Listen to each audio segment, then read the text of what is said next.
Alors, pour cette deuxième table ronde, j'ai le plaisir d'accueillir Madame Toupillet et Monsieur Dil.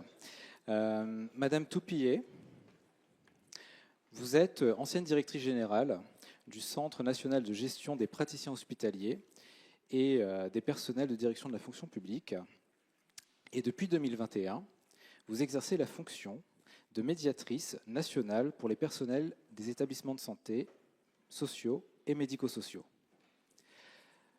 Monsieur Diel, vous êtes pneumologue, réanimateur de formation et vous êtes également coordonnateur des médecins médiateurs à la PHP. Tous les deux, vous avez mis en place des dispositifs de médiation au sein de vos structures, donc pour les usagers pour Monsieur Dil et puis pour les personnels pour Madame Toupillet. Et ces deux dispositifs apparaissent complémentaires. Effectivement, on l'a vu dans la première table ronde, des problématiques avec des familles ont des conséquences sur le bien-être des collaborateurs et le bien-être des collaborateurs a des conséquences sur la prise en charge des patients et des résidents. Pour commencer cette table ronde, est-ce que vous pourriez nous présenter vos dispositifs de médiation ? Eh bien, merci. Alors, je tiens à dire que je n'ai pas mis en place le dispositif. Je suis arrivé en cours de route. Donc, l'assistance publique Hôpitaux de Paris, c'est 36 sites hospitaliers. Donc, et dans chaque site, il y a 2 médiateurs médecins et 2 médiateurs non médecins qui travaillent en articulation avec la commission des usagers, qui réunit également par site typiquement 4 représentants des usagers, ainsi que des éléments importants dans le dispositif qui sont les chargés des relations avec les usagers et les associations, et également les directeurs qualité. Donc sur chaque site, il y a cette commission qui, lors de réunions qu'on va appeler restreintes, va examiner des plaintes et réclamations, et avec ce regard un peu croisé, lié à la diversité des membres des CDU, il peut y avoir des propositions de médiation. Elles peuvent être également suggérées d'emblée lors de la plainte et de la réclamation. Il y a également au sein de notre organisation 2 médiateurs qu'on appelle dans notre jargon centraux. Alors moi je suis le coordonnateur des médiateurs médecins et ma médiatrice centrale, on va dire, Madame Marianne Fourier, assume depuis quelques mois, mais avec brio, cette mission. Alors là, les directeurs généraux successifs nous ont quand même bien chargé la barque, puisqu'on a des enjeux de formation des médiateurs, quelque chose qui est extrêmement important. Ça a déjà été dit, mais qui a été renforcé depuis 2 ans, avec en 2 ans 80 professionnels qui ont été formés à la médiation, sur 5 journées complètes, avec un intervenant extérieur qui assure 4 journées. On a aussi un rôle majeur pour faire connaître la médiation auprès des personnels, d'une part, de l'hôpital, et bien sûr auprès des usagers et de leurs ayants droit. Donc là, je rends hommage à Marianne, puisque c'est un petit peu plus son truc, on va dire. On a également une fonction de médiation de recours. Quand une médiation locale a été un échec ou quand elle s'est avérée impossible à mettre en œuvre, notamment du fait des principes déontologiques qui s'imposent à l'activité de médiation, et donc pour ne pas faire intervenir des professionnels qui auraient pu de près ou de loin interagir avec les professionnels mis en cause. On a aussi un rôle qui a été mis en place cette année de mise en place de formalisé de sessions d'analyse de pratique. Et puis un dernier rôle qui est un peu en friche, mais pour lequel j'espère qu'on va pouvoir avancer, qui est d'évaluer l'intérêt de cette activité de médiation. Alors il y a différents moyens d'évaluer une médiation, l'intervenant précédent l'a évoqué. Et donc on a un projet sur les années à venir d'évaluer cette médiation dans des situations particulières autour de la fin de vie, pas dans ce qui est actuellement débattu au Parlement, mais dans des situations assez particulières à l'hôpital, qui sont les limitations et arrêts de traitement. Donc voilà un peu pour l'organisation générale de la médiation à l'assistance publique.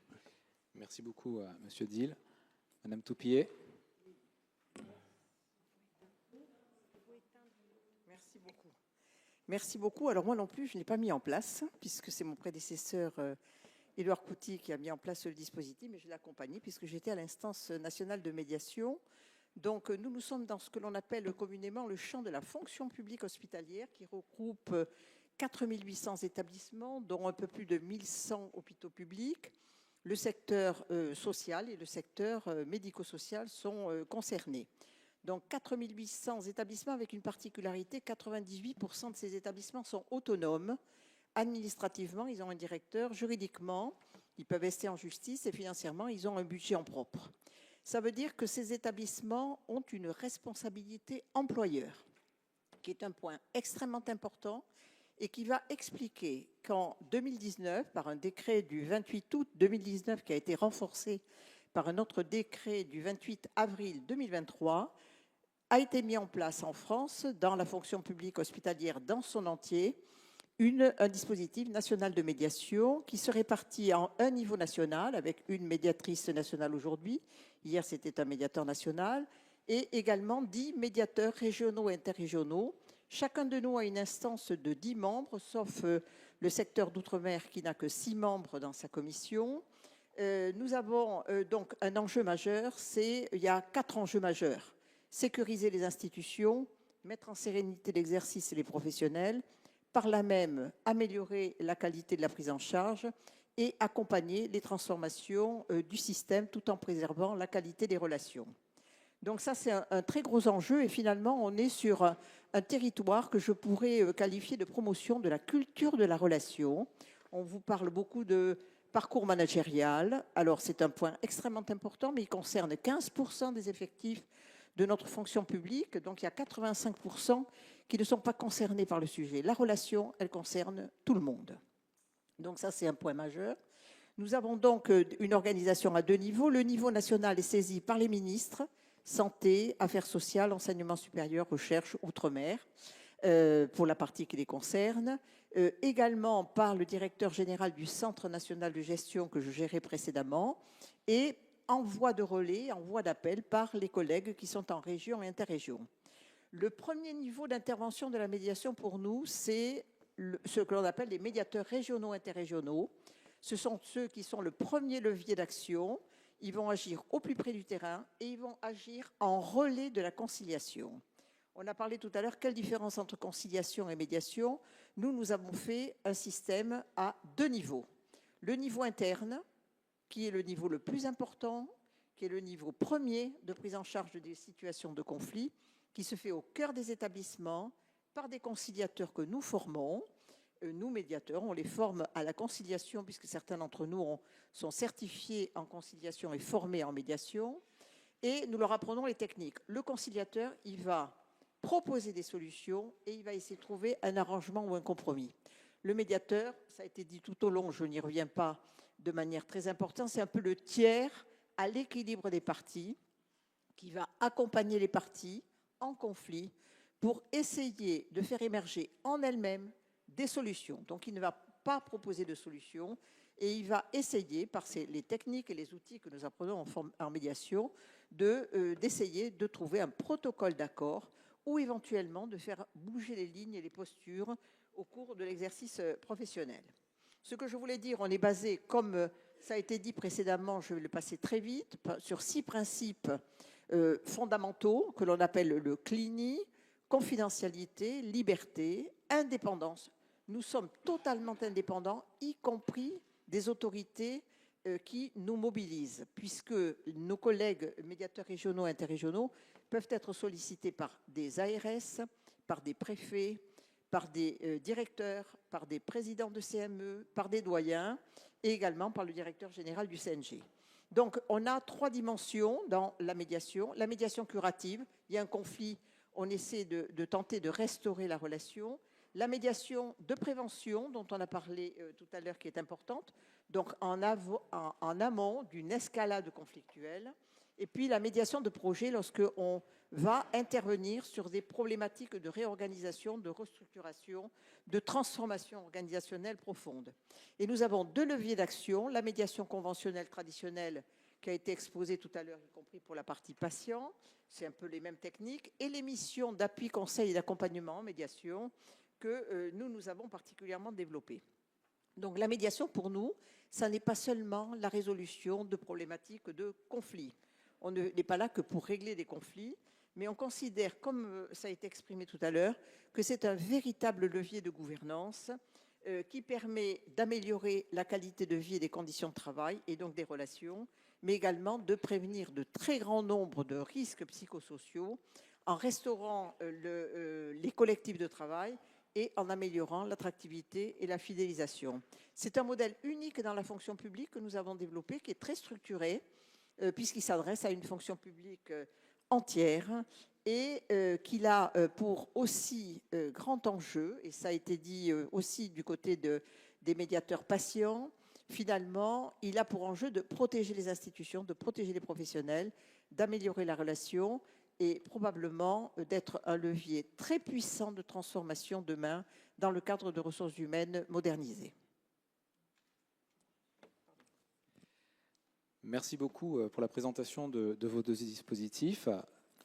Pour que notre auditoire ait une vision peut-être un peu plus précise de votre activité, est-ce que vous pourriez tous les 2 donner quelques chiffres de votre activité, que ce soit le nombre de saisines, le type de situation rencontrée, vraiment une approche plutôt concrète de votre activité au quotidien? Oui, alors au niveau global, sur l'assistance publique, on peut dire qu'il y a à peu près de 200 saisines ou propositions, et que la moitié vont aboutir à un processus complet de médiation. Alors les saisines, c'est essentiellement à l'initiative des usagers, mais ça peut être également, donc, un directeur de site peut proposer, mais aussi demander une médiation, et ça c'est bien utile pour faire entrer les services hospitaliers qui peuvent eux-mêmes être demandeurs. Donc par ce biais du directeur, en fait, donc, il peut y avoir des médiations organisées à la demande des équipes. À peu près 20% des cas dans ma propre activité. Donc, pour ce qui est de la médiation dite centrale, c'est à peu près la moitié de mon activité de médiation, donc la moitié sur mon site hospitalier de référence, et puis la moitié en termes d'activité de médiation centrale.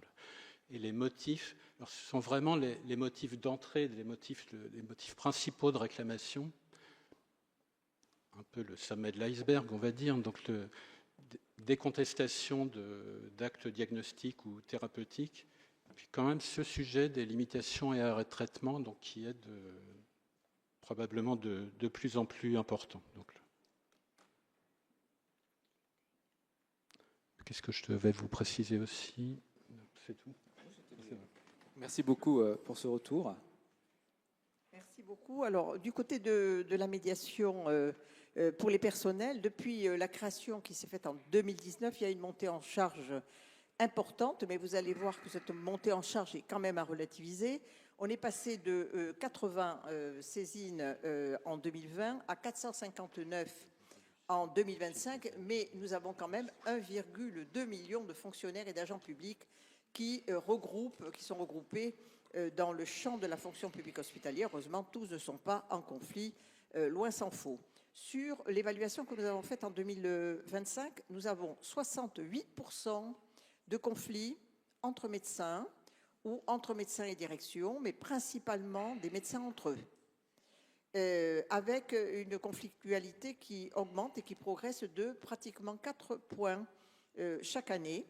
Nous avons observé également une plus forte mobilisation des gouvernances. Les gouvernances avant étaient un peu rétives, on va dire ça comme ça, parce que finalement c'est un dispositif d'État.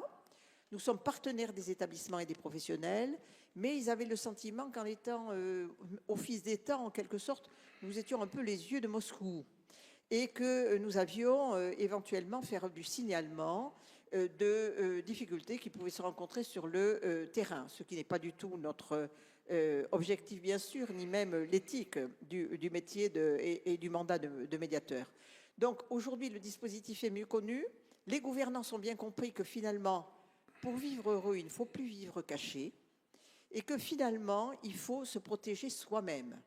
Et que si on ne peut pas réussir à la proximité à gérer les conflits, il faut passer la main sans crainte à un extérieur qui est la médiation et qui permet de pouvoir répondre éventuellement à la difficulté extrême rencontrée qui peut se faire par des jeux claniques très importants.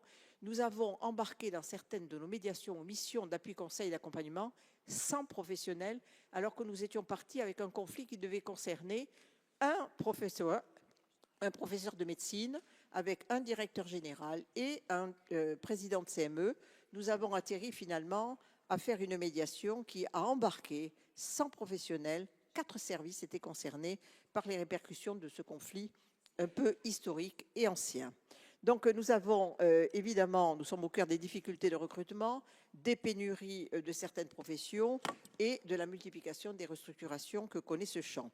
Parmi les conflits, on a 3 grandes catégories. Les conflits interpersonnels, des litiges entre professionnels, les parcours professionnels, des difficultés concernant des réintégrations après des congés de longue maladie suite à des conflits, des problématiques de procédures disciplinaires qui finalement n'ont pas abouti ou on a abouti sans sanction.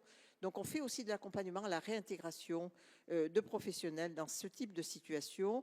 Et la dernière, la plus forte progression que nous rencontrons, c'est la transformation organisationnelle, les restructurations, les réorganisations. Et les dossiers finalement les plus complexes associent souvent 3 dimensions: organisationnelle, relationnelle et managériale. On a donc des médiations individuelles, nous avons beaucoup de médiations aujourd'hui collectives et nous avons des accompagnements d'équipes également qui sont en très forte tension durable avec des projets de transformation assez lourds. Le dispositif est aujourd'hui assez mature pour accompagner ce type de mouvement. Nous avons malgré tout, je vous l'ai dit, c'est quand même limité, 459 sur le volume, c'est limité. Lorsqu'on fait une comparaison internationale très intéressante, nous sommes allés regarder qu'est-ce qui se passe ailleurs. Et est-ce que la France se distingue? La réponse est non.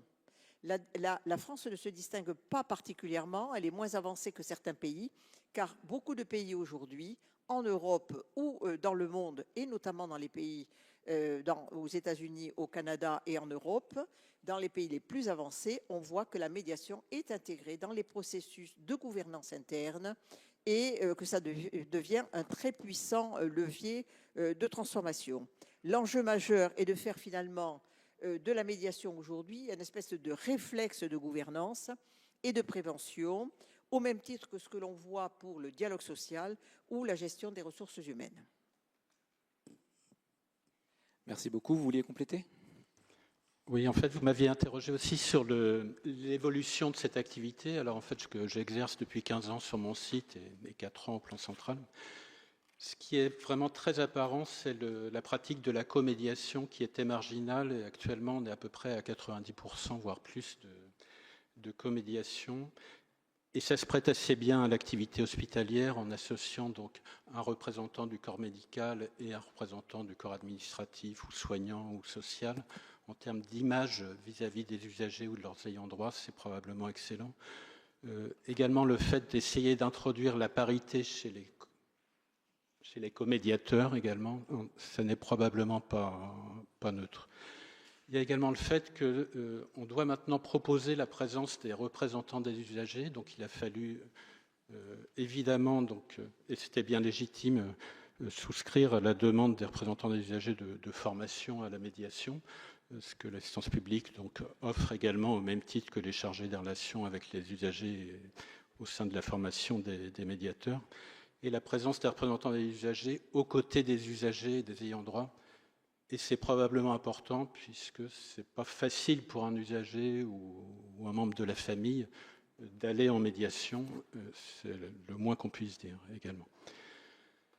Et puis, également, comme évolution, il y a cette départition de ce qui était quand même, il faut bien l'avouer, un peu le standard, mais c'était, comme M. Evin l'a dit dans le code de santé publique, cette idée que ce soit une médiation avec Moi, j'imagine quand même en navette, j'ai jamais vu de médiation où le médiateur n'allait pas au contact des équipes en amont de la rencontre. Mais actuellement, là, on tente de promouvoir les réunions plénières quand cela est possible, puisque parfois ça n'est pas possible. Il y a cette liberté d'entrer en médiation. Et actuellement, on est à peu près à 40% de médiation avec un entretien en plénière. C'est sûr que c'est moins de la moitié, mais c'est quand même beaucoup plus que ça n'était il y a quelques années. Le Code de santé publique ne le prévoit pas, mais ne l'interdit pas, donc on s'autorise, pour des tas de raisons que tous les médiateurs comprendront, à réaliser ces entretiens en plénier quand cela est possible. Merci beaucoup pour vos témoignages. On constate que vos dispositifs s'installent progressivement, en fait, finalement, dans la sphère publique. Pourtant, aujourd'hui, on l'a évoqué dans la table ronde précédente, on observe quelques freins au développement de la médiation. Est-ce que vous en rencontrez tous les deux des freins dans son développement? Madame Toupillet, si vous souhaitez commencer. Merci beaucoup. Alors nous aussi, je voulais dire, on est en comédiation, on est parfois des quatuors de médiateurs dans les situations les plus complexes. Nous avons l'analyse des pratiques et nous sommes en train de développer la supervision parce que les médiateurs sont de véritables éponges. Et la souffrance des uns, elle transpire sur aussi les médiateurs qui nécessitent des accompagnements. 3 freins principaux qui sont constatés de notre côté. Un frein d'abord culturel. Claude Évin l'a dit et l'a souligné tout à l'heure, le système de santé finalement reste très marqué par une tradition juridique et hiérarchique. On est sous l'empire de l'autorité, on est sur la force des procédures et on est sur la démultiplication des contentieux. Donc ça, c'est un peu historique, c'est traditionnel. Deuxième élément, on s'est rendu compte aussi que les managers, souvent, ont une réticence à passer la main à la médiation parce qu'ils ont le sentiment d'échec. Moi, le mot échec, il est banni de mon vocabulaire. Je considère que ne pas mettre la poussière sous le tapis, faire preuve et nécessiter éventuellement le recours à une médiation pour essayer de faire sortir l'établissement de la difficulté ou la structure dans laquelle s'exerce le conflit, finalement, pour moi, c'est déjà une réussite. Donc, du coup, on voit bien qu'il y a des managers qui sont quand même très enclins et très rétifs à passer la main à l'extérieur et qu'ils vont plus volontiers sur les procédures disciplinaires. Ils laissent courir parfois le contentieux qui est très lourd, qui coûte très cher le plus souvent. Le deuxième frein, c'est le manque d'acculturation des managers et des professionnels. C'est la raison pour laquelle nous lançons nationalement un plan national de communication, un plan national de formation pour tous les managers. 70 000 cadres vont passer dans un parcours manager. On commencé depuis le deuxième semestre 2025, qui va aller sur 4 ans. Ils seront tous formés aux techniques managériales les plus modernes qui insèrent tous ces dispositifs de maîtrise finalement de la situation de conflit, de prévention des risques, de cartographie des risques. Donc tout ça va être un apprentissage pour harmoniser un peu les pratiques. Le troisième élément, c'est organisationnel. Là, on voit bien qu'il y a quand même un manque d'outils, on manque de repérage, que les signes faibles, les turnovers, l'absentéisme, etc., sont insuffisamment explorés pour constituer des signaux faibles qui sont déjà des débuts d'alerte ou de signalement qui doivent éveiller quand même la réactivité. On voit souvent, encore aujourd'hui, nous, des tensions et des situations très conflictuelles qui sont historiques. Certaines sont chronicisées. Et c'est très difficile, la littérature internationale nous renseigne sur le sujet. Plus tard la médiation se met en œuvre, plus elle est difficile à réaliser. Donc on considère que passer 6 mois dans une situation de conflit qui naît, il faut passer la main de manière à aller très très vite. Dernier point, encore un tout petit doute qui peut être perçu dans notre milieu professionnel sur le caractère d'efficacité du dispositif de médiation. Est-ce que les protocoles et les accords sont durables lorsque les situations sont très difficiles? Et puis, est-ce que la confidentialité est bien préservée? Alors, c'est un doute qui se lève progressivement et de plus en plus, et on a plutôt bon espoir. La réussite du dispositif, si on ne l'analyse que sur les seuls protocoles signés, c'est 72% pour les médiations. On est quand même dans des médiations encore très anciennes, que nous prenons en charge tardivement, et 89% lorsqu'on fait des missions d'appui, conseil et d'accompagnement en médiation. Nous espérons aller plus loin dans les indicateurs parce que le changement de posture même s'il n'y a pas de protocole d'accord, est déjà un succès de la médiation. Merci beaucoup. Au niveau de la PHP aussi, est-ce que vous rencontrez quelques freins, quelques limites au développement de la médiation? Étant optimiste comme Madame Toupillier, je reformule positivement la question. Quels pourraient être les facteurs favorisants pour cette médiation? Alors très clairement, des réunions d'échange où on voit donc l'importance de la médiation dans l'ensemble du secteur, donc médico-social, c'est vraiment très important. Et donc, comme facteur favorisant, il y a le poids de la société, donc l'importance de l'amiable, hein, ça rejoint le début de la session. Et un exemple de ligne qui bouge dans une affaire extrêmement sensible, donc un avocat représentant la famille, lui-même formé à la médiation, hésite entre deux voies, donc une médiation ou alors un recours judiciaire. Donc, et il arrive à dialoguer, ce qui n'est pas forcément facile pour lui, avec la direction centrale, la direction des affaires juridiques de l'assistance publique. Et on part sur une médiation peu conventionnelle mixte, on va dire, à laquelle je suis associé, mais avec... Je vois ma comédiatrice également dans la salle.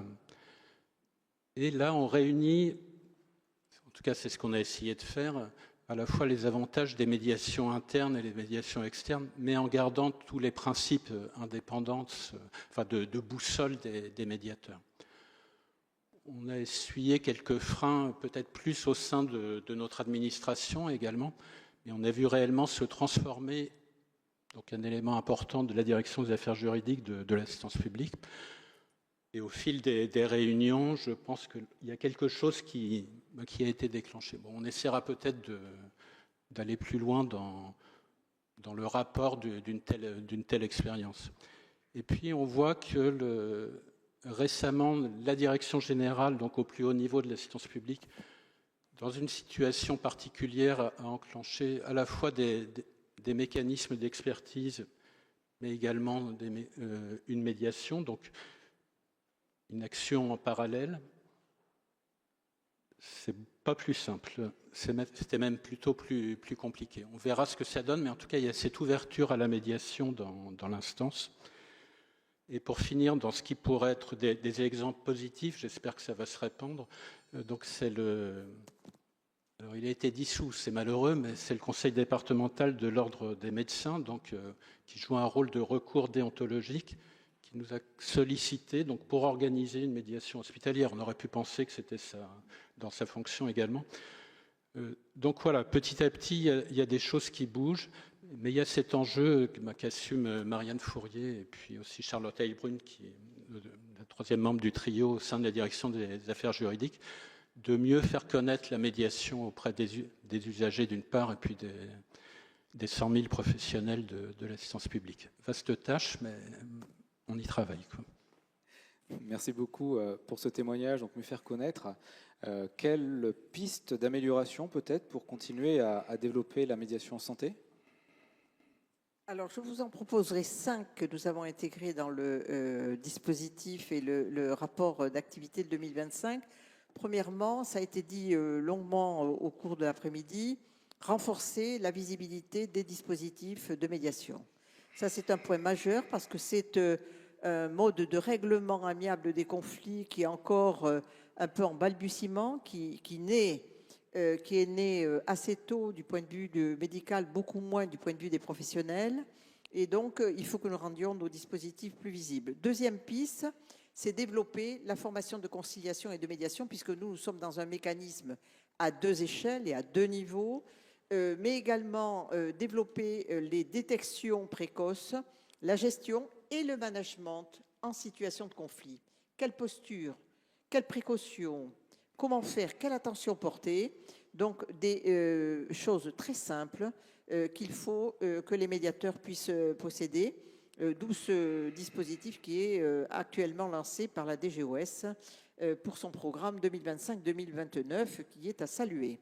Troisième piste, favoriser les médiations préventives et les médiations de projet dont j'ai parlé, Parce qu'aller dans le curatif, on est déjà au cœur du conflit, on est dans une montagne de souffrance. Même les histoires simples, nous qui sommes des sachants qui ne devons rien savoir lorsqu'on est médiateur, on doit se départir de notre connaissance. Finalement, on voit et on mesure la souffrance infinie des personnes, y compris celles qui peuvent apparaître les plus glorieuses, qui sont parfois celles accusées d'être les fauteurs de troubles. On voit qu'il y a de la souffrance de tous les côtés. Quatrième piste, assurer une meilleure articulation avec les politiques de qualité de vie, des conditions de travail, mais également des dispositifs de signalement ou d'alerte et les dispositifs de prévention des risques, parce que tout ça a partie liée. Et si on dissocie, on met en silo et on cloisonne trop ces univers, nous n'irons pas sur une vision globale et dynamique de la prise en charge de ces situations. Cinquième piste, développer, pour nous, ça serait plutôt généraliser les espaces de dialogue au sein des équipes professionnelles. Il y a eu longtemps les conseils de service, conseils de pôle, conseils de service. Ils ont été un peu perdus de vue. Certains les ont réactivés sous un mode très efficace. Et nous pensons qu'il faut les généraliser parce qu'il y a une espèce d'identité professionnelle au cœur des services qui n'appartient qu'à ceux qui y sont. Et c'est extrêmement important parce que c'est là probablement que la force du collectif va être pour nous la plus efficace et ça va permettre de favoriser des organisations à la fois qui sont partagées mais également apprenantes pour tous avec ces histoires de co-construction qui nous apparaissent le cœur du dispositif demain pour encourager ce que l'on appelait traditionnellement les vocations, que l'on pourrait dire aujourd'hui l'intérêt de venir vers nos champs et nos milieux professionnels. J'en profite pour saluer les collègues médiateurs du dispositif que j'accompagne, Pierre Calfon notamment, les collègues de la DGOS et quelques amis qui se trouvent dans la salle. Merci beaucoup. Professeur. Oui, alors pour moi, je m'inscris évidemment pleinement dans ce que vient de dire Mme Toupillet, mais s'il y avait quelque chose sur lequel je souhaiterais mettre l'accent, c'est renforcer la formation des médiateurs. Alors, pas renforcer pour aller vers un processus. Le cadre est extrêmement important. On est garant du cadre. Mais c'est également à visée individuelle pour que chaque médiateur puisse développer sa posture propre. Alors, travaillant avec une juriste et une directrice d'hôpital de formation, c'est difficile, puisque ce sont des gens qui respectent le droit et le règlement. Mais c'est vrai que c'est un peu ça l'essence de la formation. Donc, puisqu'il faut préserver dans tout ce qui est très, très humain cette créativité en médiation qui est importante. Ce qui est important également, c'est développer ou renforcer l'analyse de pratique. Et dernier mot pour ce qui est de mes collègues médecins, on est des médecins hospitaliers, donc c'est un groupe hospitalo-universitaire. Il y a déjà quelques données dans la littérature, mais il va falloir renforcer l'évaluation de cette activité de médiation. Et ça a déjà été dit, mais j'imagine que c'est vrai également dans l'ensemble, dans beaucoup de champs d'action de cette médiation dans la société. Merci à tous les deux pour vos analyses et puis la richesse de votre réflexion. Je vous propose qu'on pose, si vous souhaitez poser quelques questions à nos invités, n'hésitez pas.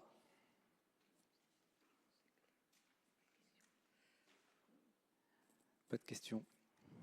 C'était plutôt clair. Ouais. Écoutez, merci à tous les deux pour tout.